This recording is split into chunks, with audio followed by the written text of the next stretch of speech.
Let me ask you something.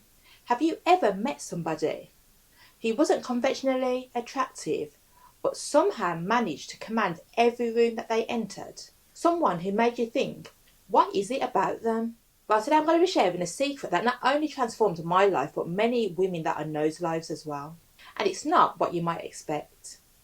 So, let me introduce myself. I am Naomi Robinson, and this is the Diary of Naomi.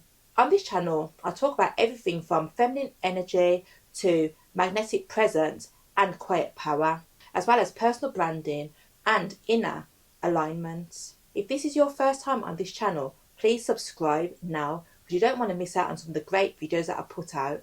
And don't forget to like and comment on this video. Before we dive in, let me share something personal with you. Around 3 years ago, I was that woman who looked like she had it all put together. I was engaged to a wealthy man. I was living in the house of my dreams. I had my career. I had like the perfect wardrobe. I had all the clothes I could dream of. I was doing everything that society told me would make me attractive. Yet somehow I felt invisible. The most invisible I've ever felt in my life. And what I discovered changed my life. And today I'm going to be showing you that self-love isn't just some feel-good concept. It's the foundation of true attractiveness. First, let's clear up what self-love really is, because it's probably not what you think. Self-love is not taking endless selfies, even though that's all that people seem to do nowadays. And I do it myself. I'm not going to pretend that I don't do it myself, because I do. But that is not self-love. Self-love isn't your relationship status or your appearance, or even having high self-esteem. Real self-love is something far more powerful. It's a deep knowing of your worth that exists independently of your achievements, your relationship status, your appearance, or anybody else's opinion. And the thing is, I remember the exact moment this hit home for me. I was at a high-profile event with my then fiance. I had on the most expensive dress. My hair and makeup was done to perfection. But what happened is, this woman walked in and she had on a simple outfit, minimal makeup, and she instantly became the most magnetic woman in the room. And what she had wasn't about appearance, it was about presence. And the psychology behind this is fascinating. When we truly love ourselves, we create something that researchers call an authentic presence. This presence affects everything from our body language to our voice tone and our facial expressions, all the subtle cues that others pick up subconsciously. Studies have shown that self-love impacts our brain chemistry, affecting stress hormones, confidence markers, social interaction patterns, and even our physical posture. So firstly, what we're going to talk about is the 4 ways that self-love transforms your attractiveness. And this isn't theory, it's based on real-world experiences. So number 1, confidence without arrogance. Real confidence isn't about puffing yourself up.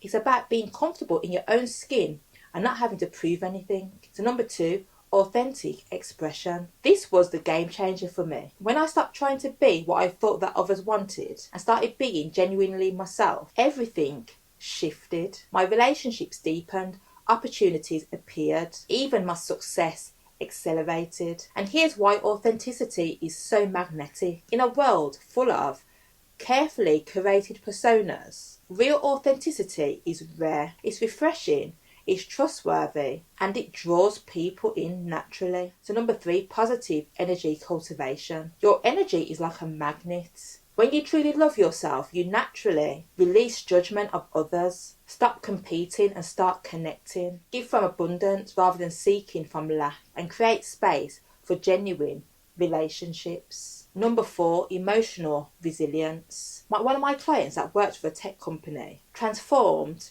her entire presence when she developed this type of resilience. Instead of being triggered by challenges, she began to move through them with grace. And the impact on her leadership was profound. But here's what makes this journey so powerful. It's not about becoming someone new. It's about unbecoming everything that isn't truly you. So now let's talk about practical steps to cultivate self-love. So now that we understand why self-love is so magnetic, let's talk about how to actually cultivate it. Because let's be honest, this isn't about bubble baths and face masks. This is about deep, transformative practices that rewire the relationship with yourself. So let me share the exact morning practice that transformed my relationship with myself. Every morning before I touch my phone, I spend 20 minutes in what I call sacred self-connection. So firstly, place one hand on your heart and one hand on your stomach and take 3 deep breaths. And then ask yourself these 3 questions. What do I need today? How can I honour myself today? And what can I celebrate about myself today? So what I want to do now is to break down the 4 pillars of cultivating unshakable self-love. Number 1, conscious self-reflection. This isn't about endless analysis. It's about curious, compassionate observation. And here's what it looks like in practice. Instead of asking what's wrong with me, ask what's trying to heal within me. Instead of why did I fail, ask what is this teaching me? And you probably want to do this in a journal. So what I've got a journal that I keep by my bed. So when I do this, I'll write it down in a journal. So number 2, sovereign self-care. True self-care is about sovereignty, owning your energy, your time, and your boundaries. And this looks like creating morning boundaries, honouring your energy limits, saying no without guilt, and choosing what serves you. And one of my biggest morning boundaries is that if my phone rings, no matter who it is, I don't answer until I've done my self-care routine. I don't answer no matter who it is in the morning. Once I do my self-care routine, then I answer, because you never know what that phone call could be about. And if you haven't grounded yourself prior, then whatever that could be, if it could be a phone call that includes some sort of negativity, and because your day has just started, that could set your day up in the worst way. So always ground yourself prior to answering any phone calls or anything. Do your self-care routine first. So number 3, boundary mastery. One of my friends completely transformed her attractiveness when she mastered this. She stopped being available to everyone and started managing her own needs, and something magical happened. People started treating her with more respect and desire. And for her, it was amazing. That's what she always wanted. So number 4, power practices. These are daily rituals that build your self-love muscle. So you can do things like mirror work, energy clearing practices, presence practices, and celebration rituals. And mirror work is one of my favourites, but you have to be really comfortable with it, because a lot of people find it uncomfortable, where you kind of look in the mirror, you look yourself in your eyes and you say, I love you, I appreciate you, and stuff like that. So I know a lot of people find it really hard, but when you do your affirmations in the mirror, looking yourself in the eyes, it's so much more powerful.